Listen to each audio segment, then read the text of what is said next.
Hello, this is Will Middleton from WPCourseGuide.com, and in today's video I'm going to show you how to add and remove blocks in Gutenberg inside of a LifterLMS course or membership.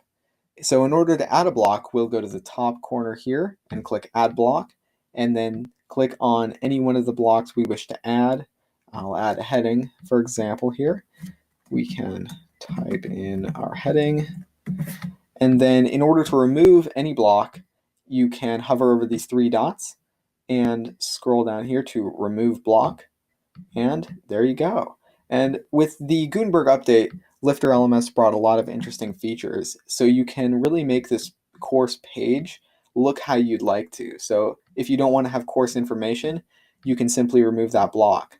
So there's a lot of new opportunities for creating interesting courses inside of the LifterLMS Gutenberg.